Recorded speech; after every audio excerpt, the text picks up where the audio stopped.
I did an episode on Doc Graham, and like what I found blew me away. And it was just so inspiring. And it's like, wow, this guy was he was real, you know? And then I think something started to churn inside of me. It's time for Sportsnaut's MLB podcast. Big League Buzz, news and interviews from around the majors. Here's your host, Scott Gulbranson. Hey everybody, welcome back to Big League Buzz, the MLB Sportscast from Sportsnaut. I am your host, Scott Gulbranson. We got a special show for you today. All the shows here are special, but I'm really excited about this one. Do us a favor though, if you don't already subscribe to Big League Buzz on audio, on the audio side, make sure you do so. Wherever you get your podcast, you can find Big League Buzz, whether you're on Apple, whether you're on Amazon Music, Spotify, you name it. You can find it. Just look for Big League Buzz from Sportsnaut. Hit that subscribe button. Also, do us a big favor, rate and review. We would certainly appreciate that. Let us know how we're doing with the content. You baseball heads, let us know how you like it. If it's hitting the spot for you, hitting the corners, if you will, to use a pitching term. But today, got a really cool guest that I'll tell you about. His name is Ben Orlando. He hosts the podcast, Baseball Podcast, which I don't say this lightly, as a self-admitted baseball fanatic. I don't say this often, but this is a must subscribe podcast. Yes, I'm a podcast host telling you have to subscribe to another podcast. Absolutely. Ben Orlando. It's called The Midnight Library of Baseball. If you haven't heard of it, you will. It's growing faster than I think any podcast around baseball in America, for good reason. We're going to get into a conversation with him about that. And get into some other things too. I mean, we always try to bring you guests that are interesting. Yes, we're going to cover what's happening in the league, what's going on in the standings, i.e. the Padres are only a game out from the Dodgers in the NL West. Yes, as you can tell, I'm a Padre fan. But nonetheless, the races in the AL West, the NL West, which you've heard here on the podcast already with people like Bob Nightingale and others, and Tom Verducci, you have to check out this stuff, and we'll get to it, right? So make sure you check out Sportsnaut for all your baseball content where we have that. But today's show, as I said, I'm going to get to this, and it's really interesting because this Midnight Library of Baseball and Ben Orlando, its host, writer, and creator that we're going to talk to in a minute, this really gets to the heart of what I love so much about baseball, and I think most of you do too, and that is baseball's history, baseball's significance in American culture goes beyond just the game. Hey, I cover the NFL. I cover Formula One. I love those two sports, but baseball hits different. The question is, why is that? Why is it that when you and I watch Field of Dreams, we get choked up? Why is it that you and I watch The Natural and the unfolding story and all of the pieces and parts that come together really hit different for us and make us really love the game, but then also understand the impact it has, right? The cultural impact, because no matter what you say, and I know there's a lot of people who like to get on, and I'm one of them occasionally, get on the bandwagon about baseball kind of losing out and baseball's popularity going down and all this stuff. Although recently, if you check up on Sportsnaut, a story by our own Rusty Weiss about how baseball attendance is way up this year. So whether or not baseball is dying out or whatever you want to call it, I just don't think so. I don't think it ever will, because it's so tied in with American culture, more so than any other sport. There's no other sport with the history of baseball. There's no other sport with the connection with the American experience as there is with baseball. And so I think that this is why this interview and this podcast, to me, are so important. And listen to it. Ben's going to tell us about it when he joins us in the next segment. But if you're a baseball lover, even if you're somebody who's sort of interested in baseball, I'm telling you, you will be more interested in baseball once you learn its history. The history is so rich and deep and many times told from the wrong perspective. Ben's show on the Midnight Library of Baseball kind of corrects that. He does it in a way. It's not pretentious. It's not some Yale history professor or something telling you about baseball. It's not George Will. It's not any of those guys.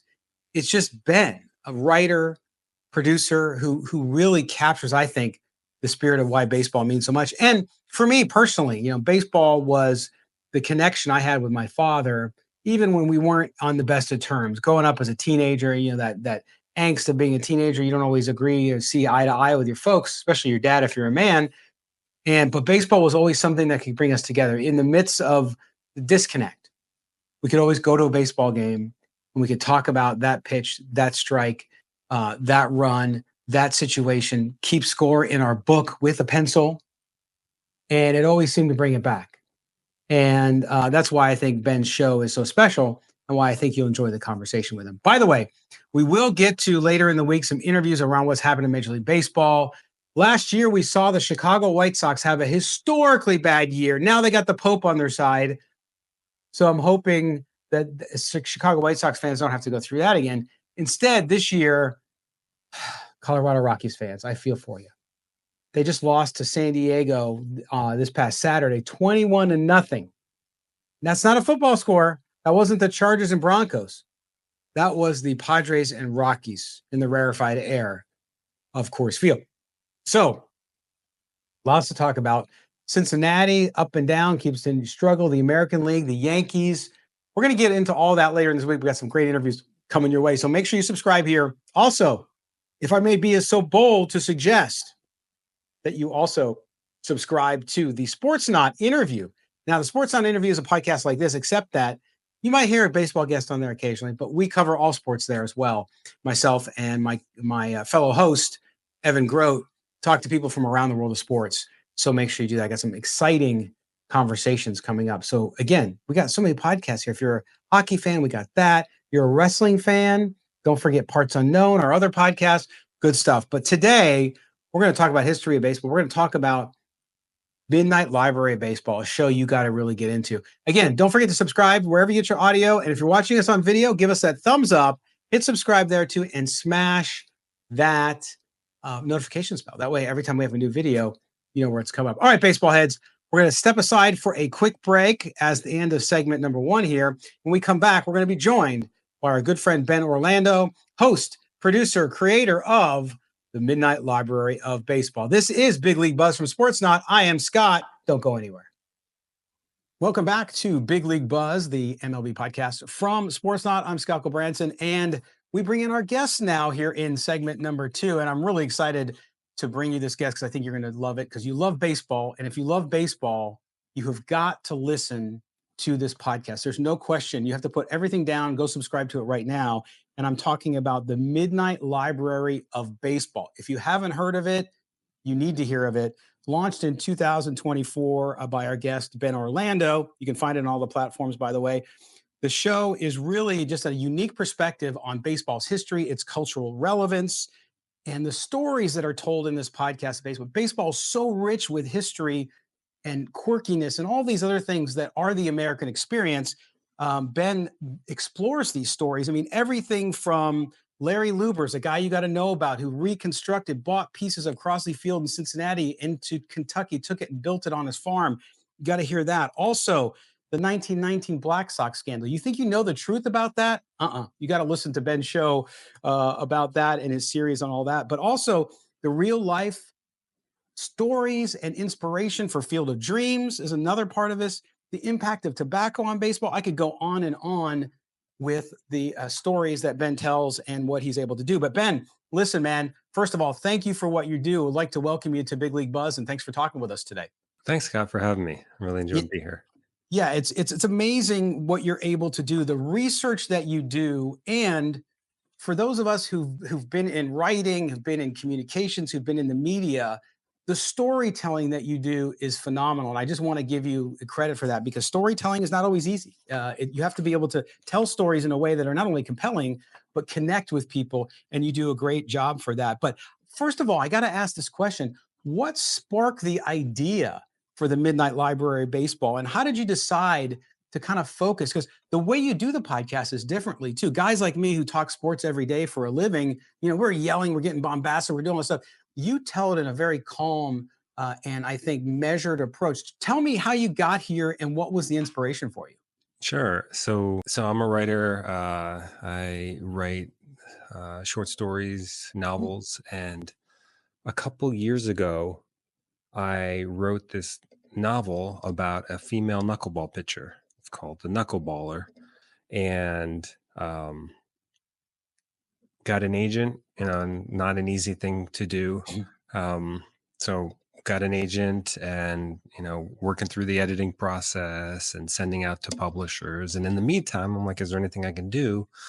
Um, and she's like, well, in terms of building an audience, awareness, things like that, just find something that you love to do and something that you can do consistently.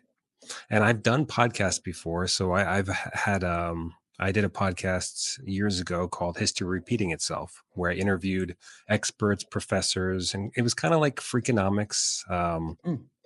really looking at the untold stories in history, and um, and it was really fun.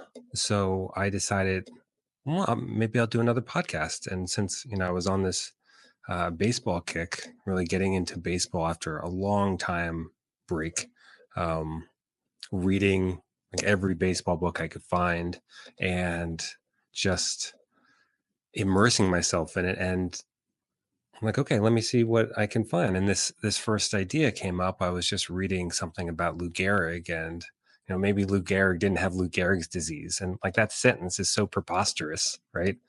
But it's such a great prompt for a story, and that's the kind of stories like I like to do. Surprising, overlooked, but also what's the emotional impact. And so I just started putting these together, very simple. And the quiet part of it is, my wife and I sometimes like to listen to podcasts at night, and it's helpful, set a sleep timer and go to sleep. But then, you're listening to a podcast and then, right, there's a loud noise, or Oh, yes. somebody shouts, or they have advertising and it's like clanging drums, and it's so much. And so it's like, okay, I want to just try to do something that is calm. It's like something that I would want, something that my wife would want. And I know there are a lot of people out there um, who like a good story, but also, want to fall asleep. And to me, if you're listening to Midnight Library of Baseball and you fall asleep in the middle of it, that's fine. Right. And then you can pick it up, 3, 4 more nights in a row. So that's how I kind of got into that process. And then somewhere in the middle of season 1, I did an episode on Doc Graham, and like what I found blew me away.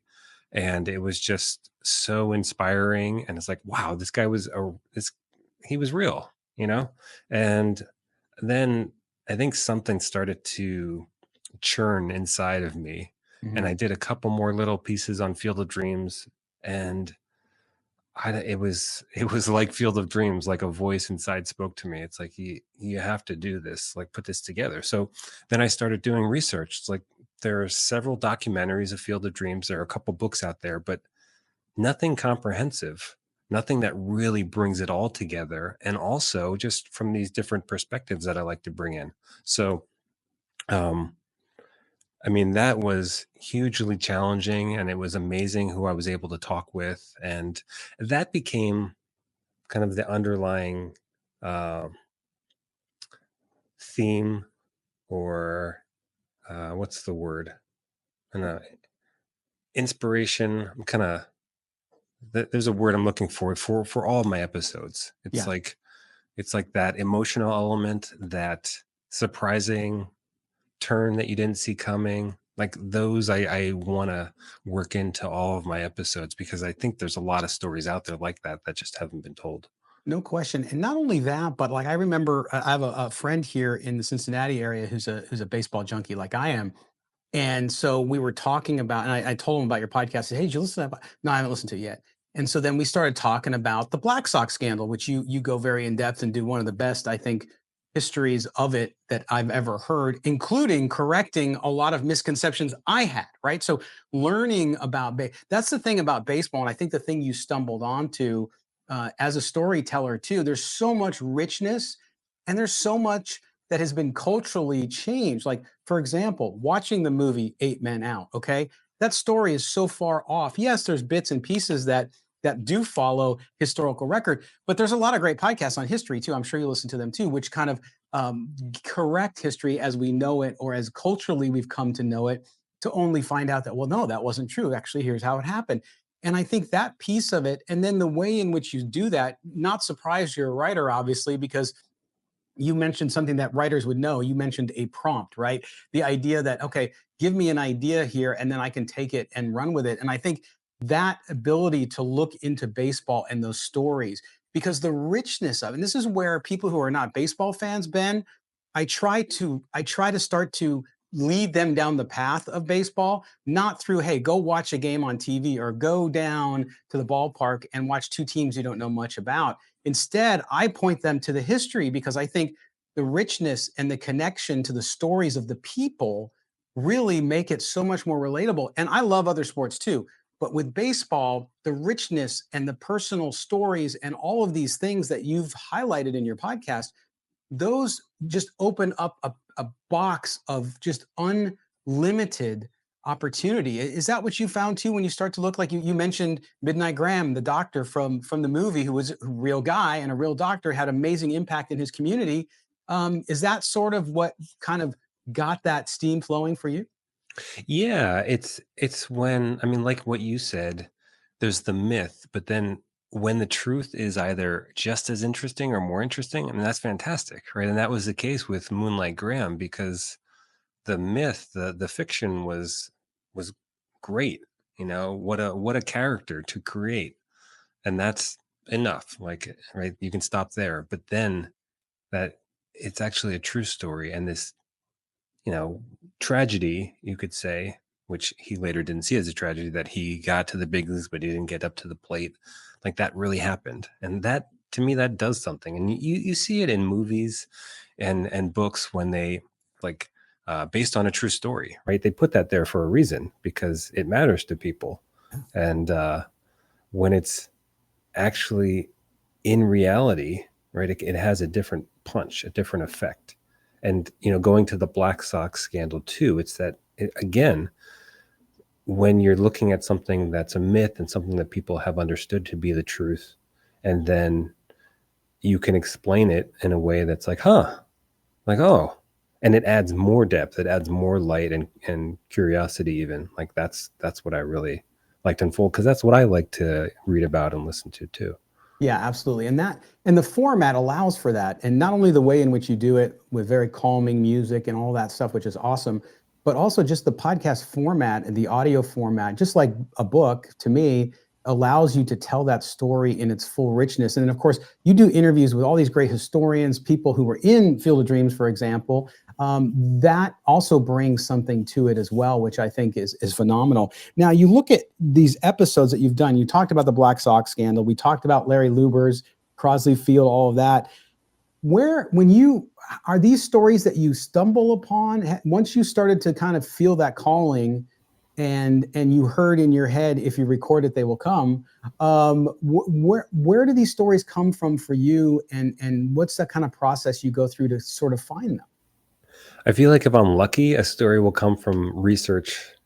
Like, as I'm researching one story, something else will pop up, like an offshoot, and then I can file that away. And it's like, okay, that would be a good story.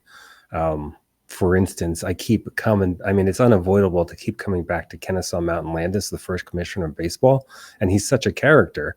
And so I've done a lot of episodes where he pops up. The Black Sox, he pops up in a recent one I did on night baseball, and he popped up earlier. I did an episode on women in baseball, and he popped up there. So it's like, okay, I think it's time to do a show on him, because he's so interesting. And it's funny too. Sometimes I'm just sitting and it's like, how am I ever going to come up with another episode? And right, it's like I got nothing.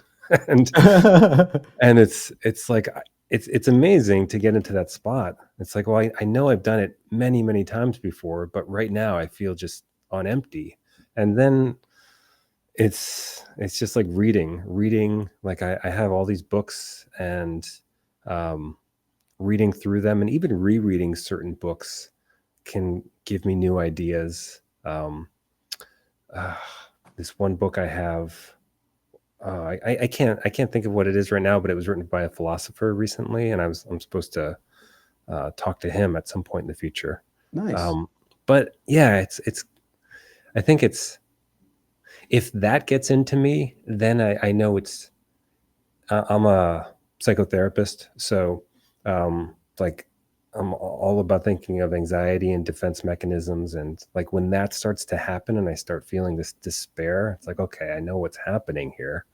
It's like there are these old mechanisms kind of starting to take over. Like, you can't think of another episode. You're never going to think of anything again. It's like, whoosh, move that aside, because that's not reality. I know it's going to happen.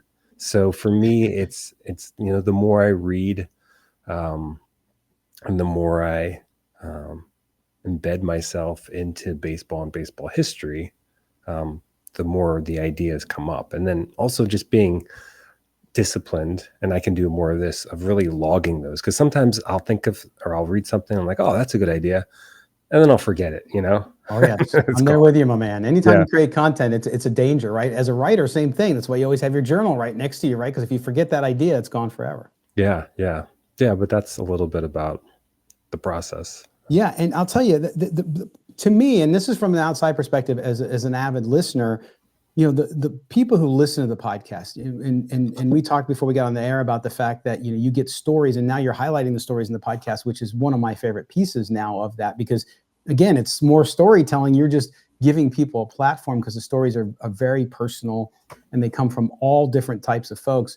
But when you look at that, how many times have you, and I think you've mentioned it in some of your shows actually, Ben, where somebody will send you a note about something that leads you down that path of finding a story that you never knew existed about baseball?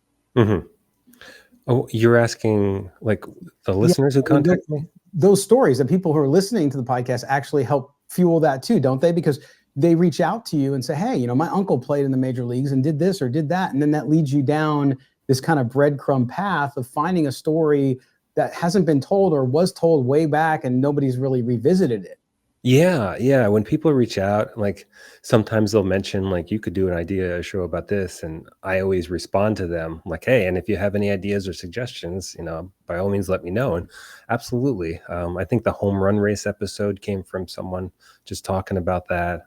So it definitely germinates based on people's interest. And then of course, their stories, like some people will send me emails like, oh, this made me think of this thing that happened with me and my dad. I'm like, oh, I'd love to talk to you and tell your story. And I've really gotten a lot of great stories that way, and just people, and they're like, oh, it's nothing, and they'll minimize like, oh, it's just a little thing that happened. But when they start to talk about it and their emotion gets involved, I mean, it's amazing. And then people get to hear that and they connect, and it's just one connection after another that ripples out. What do you think as someone, like you said, you baseball fan, kind of as life does to us so much time, you don't necessarily stay connected with something, even something you love, like a sport like baseball. And then you came back to it. What is it about baseball? And now you just did an episode where you talked about Lefty O'Doul and some other players and Japan and World War II and all that stuff. And obviously Japanese and Koreans now love baseball. They have for a long time. But what is it about baseball and that American experience that you are able to highlight so well in the show? Fathers, sons, daughters, fathers, all the different kind of interfamilial relationships and other relationships too. What is it about baseball and growing up and living here, and what the sport does to people that generates these kind of personal stories that people are so willing to share with you? I think it's a combination of, a lot of sports or hobbies could fill that gap to a degree, depending on how embedded it is in the culture. And in our case, baseball happens to be deeply embedded in the culture. And so as a kid, as a boy, often is the case, baseball's there, right? Little League, watching baseball, collecting baseball cards. That's another huge factor. How, you go to games with your parents. And I went to some games with my dad. I played Little League for a while. And it's just part of growing up. And so that to me makes it special. But then what baseball is that other sports are not, sets it apart. And WP Kinsella said this, the foul lines, you can just follow the foul lines forever and they go to infinity. The irregularities in baseball are so different from other sports. It allows for more contemplation, more introspection, more magic. And when I got back into it, I went to Peace Corps. I was in El Salvador for 4.5 years. Wow. And in that time, I kind of just went into another world and lost touch with all sports. And when I came back, I got into it through fiction, through books. And that's another thing that baseball has. Like, you can't find, I mean, nonfiction, but also fiction. You don't find that in football and basketball and hockey. Like baseball, just the stories, the storytelling is so rich. And that's how I got back into it. Every summer, starting, I don't know, 7 or 8 years ago, I just got back into reading fiction and then nonfiction and stories. And it was just, baseball is a vehicle to telling good stories, to connecting with humanity. And that is so different from every other sport. And I don't know, something about talking about that right now is getting me emotional. Oh, yeah. Because it's so special. And It is. like, it's even less to me about being at the game. It's just, these stories are so incredible, and there's such a deep history, and I mean, you find everything in baseball and baseball history. So You do.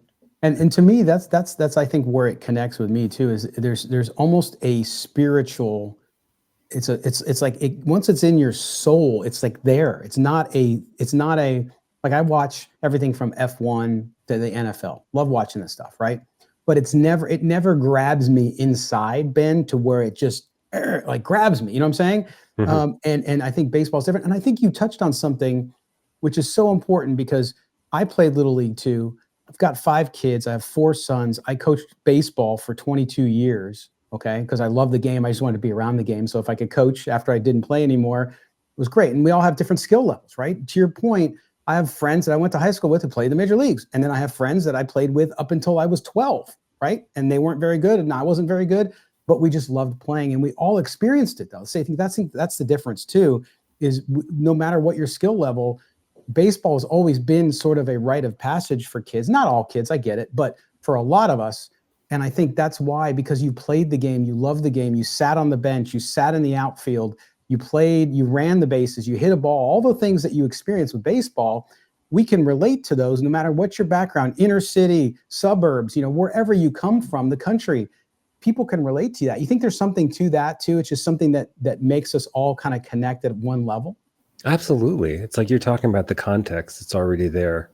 And I was just talking with someone the other day, and talking about a friend that they had, and when they would meet, they don't have to start over. There's already so much there that, and there are these kind of messages and intuitions that you can read something into somebody. So I think that's definitely true when you're talking about baseball, because you have these bonds, and you can already start like 5 or 6 layers in, and everything else, everything's understood there, and it's so appealing. It's so comforting to be able to do that with somebody. I think that's a huge factor.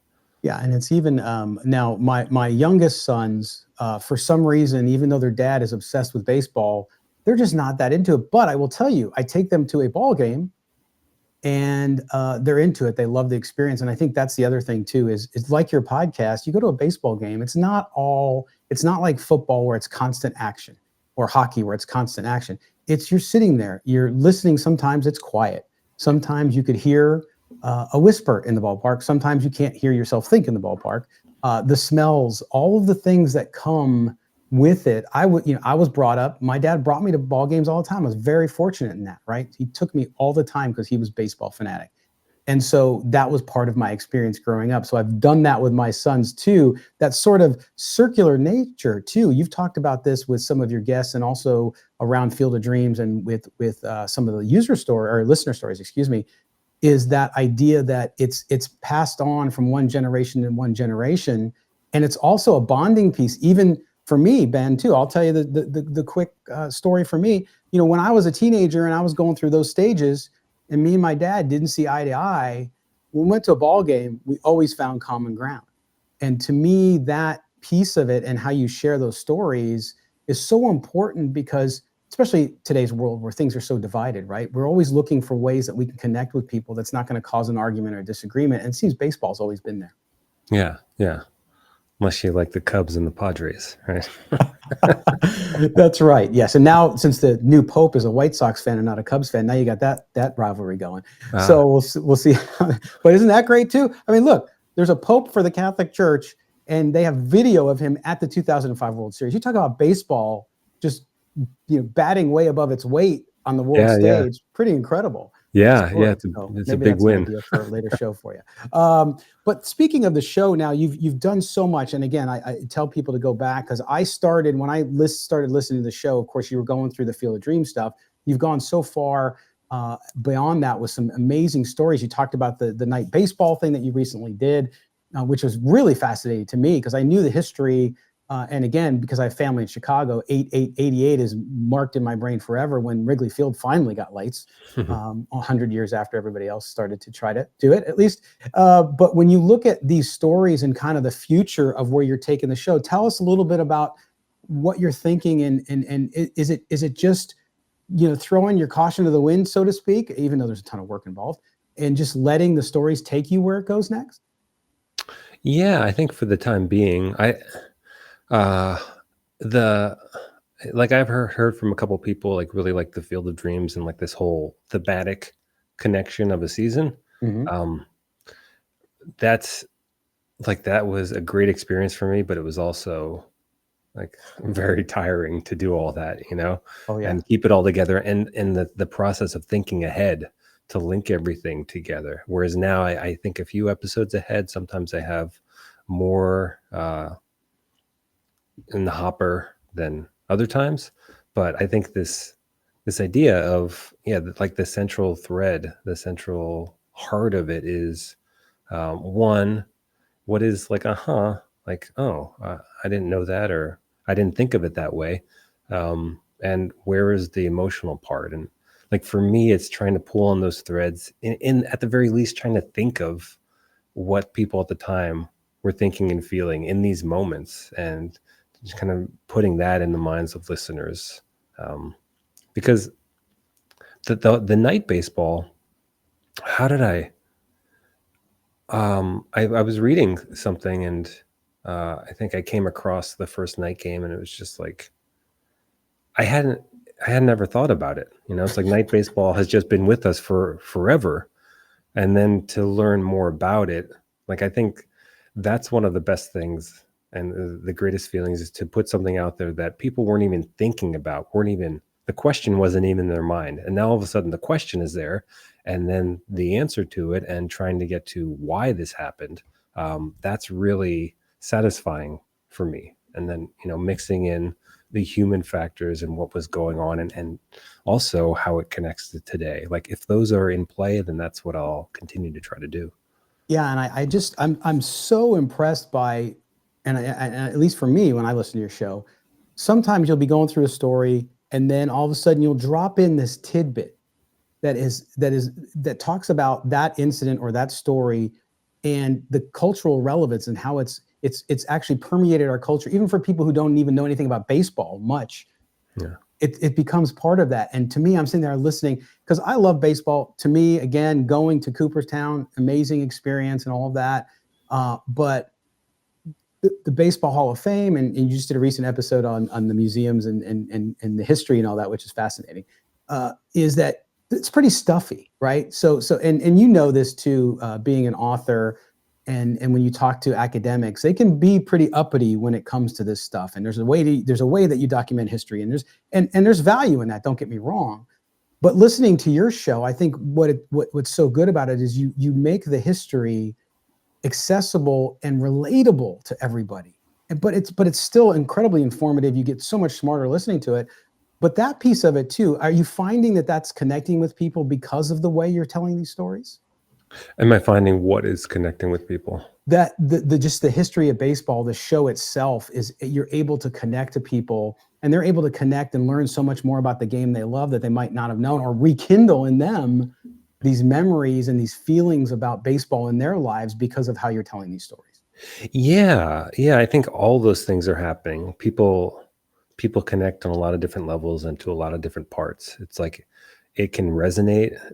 Like one of the goals, and it's not always possible, but it's like to have that end of Field of Dreams moment where it's just like ripping through you and there's nothing you can do about it. I mean, it doesn't apply to everybody, but it definitely applies to me and I think millions of people. And, it's like, it's just set up in a way and it's brilliant. And Phil Alden Robinson, the way that he, adapted that screenplay from W.P. Kinsella and changed it, like it was brilliant. And to be able to scaffold it that way, and you can't even see it happening as you're watching, you're paying attention to this and this. And meanwhile, right, the little tentacles are going in through you and whoosh, all of a sudden you're having this huge emotional experience. And so that's what I love to do. And again, it's impossible to tell what's going to connect with a specific listener based on their life history and their experience with baseball. So when that happens and I hear from somebody, yeah, I mean, it's incredible. And like to know that that's happening, it's really touching. And then on the intellectual level, like that's satisfying too. Like I did this series for season 1, which is when I really just started to dig into the research for this series, the Tools of Ignorance. It was on the baseball, the glove, the bat. And I avoided that for a while because I thought it's kind of boring. We're just talking about baseball equipment. Like, how can I make that interesting? But once I really started to dig in, look at the human aspect, look at where things came from, like people really like those episodes, and there's a lot of research in there. But it's like the research helps to bring something alive and to shed light on things that people didn't know. It does. I mean, I just recently started playing vintage baseball here in Cincinnati. There's a vintage baseball club. Yes. And so we're playing by 1869 rules. No gloves, bigger ball, bigger bats. You can get an out on a bounce ball, on a foul ball that's bounced. So it's all the history of it. And that's where I've learned a lot from your show too. I thought I was pretty well versed in baseball history until I listened to your show, and I'm learning so much more. And by the way, as you mentioned it earlier, there's not one show that you do where I don't get emotional in some part of it, whether it's the story at the end with a listener or it's part of the story that you're telling. So I think that shows that connection, and good for you on doing that. Now you've been so kind with all of your time, and we appreciate that. And I just want to give you an opportunity here to tell people, because they got to go out and support Midnight Library Baseball. There's no question. And yes, I'm overtly plugging this show, which is not something I usually do, but I want to do because I think it's that good. Ben, tell everybody how they can support you, the ways they can find you and listen to the show. Sure. So I'm on Instagram at Midnight Library Baseball. So I do posts, but I do reels that are just basically small, little documentaries based on podcast episodes. And, those have connected with a lot of people too. And my website is midnightlibrarybaseball.com. You can find it on iTunes, Spotify, pretty much everywhere. And I just started a Patreon page. So, I mean, this is something I'm figuring out right now. It's like, what do people want more of? And like, so I have all these interviews, and I usually, for my episodes, like sometimes I'll have a whole episode that's an interview, but often it's cutting just pieces of that and piecing them together. So I have these whole interviews, and they're great, with the cast of Field of Dreams, all these different people, casting director, like that's a great interview. And so I'm putting those up. I'm trying to do little supplemental episodes too, putting those up, but I'm just trying to figure it out. But, donations through the website and then subscriptions through Patreon. Like, to me, I feel like, and I don't know what you found, it's like it's hard to get people to notice, right? Oh yeah, And sure. it's just like there's so much out there. So I'm in the process of figuring those things out right now. But yeah, that's helpful. Donations and subscriptions and just sharing with people if you like it. I know that's not always common for podcasts. It's like you listen to it and you don't think about it again. Sure. But at the same time, I think that again, you're a writer. This is not like your full-time job, right? But it's obviously taking a lot more time now than it used to. And you do such a great job with the production as well. And I know how much, since I do it as well, it takes a lot of time. And so we certainly appreciate that. So I invite everybody, go up. The Patreon would be great because, and like you said, you make some of those interviews available. I know I'm one of the geeks who will listen to it, man. I'll listen to all of that stuff. And I know there's a lot of people out there to do it. But I certainly just appreciate what you're doing to keep us baseball fans connected with the history and the stories, and sharing each other's stories via the show have been phenomenal. And I know I'll send you one in as well. But Ben Orlando, thank you so much for doing the Midnight Library of Baseball. We wish you the best of luck in the future, and we'll make sure we link all those links below here in the description, both on YouTube and also on the audio side of the podcast. Ben, thanks for being with us. Thanks so much, Scott. Yeah, this is a pleasure. Wow. All right. There you have it. Ben Orlando. And you could tell, see how calm he is, his voice. If you haven't listened to the podcast yet, that's how he is on the podcast too. Nice and comfortable. He speaks very well. And it's just a great, I mean, I'm going to tell you, you're going to get emotional. If you're a baseball guy like me, you're going to get emotional with this stuff. But I just, I was so glad to be able to talk to Ben for so long. And I'm a big fan of his show. And I recommend that you do too. Subscribe to it wherever you get it. Support him. Of course, he mentions Patreon. All the links to Ben's stuff is down below in the description, either on the podcast or on the video. So make sure you do that. So that's, man, fantastic stuff. All right. Well, we're going to say goodbye for now. That's the end of this edition of the Big League Buzz from Sportsnaut, covering Major League Baseball and all kinds of stuff related to baseball. So please don't forget to subscribe wherever you get your audio, and on video, do the same thing. Hit that thumbs up. Give us that like. We always appreciate that very much so. And don't forget to hit the notifications bell. Every time we have a new video, you will be notified here on Sportsnaut. So do that. I want to thank, again, Ben Orlando from the Midnight Library of Baseball for joining us. I want to thank you for joining us as well. Until next time, baseball heads, have a great week. And don't forget, keep swinging for the fences. We'll talk to you next time.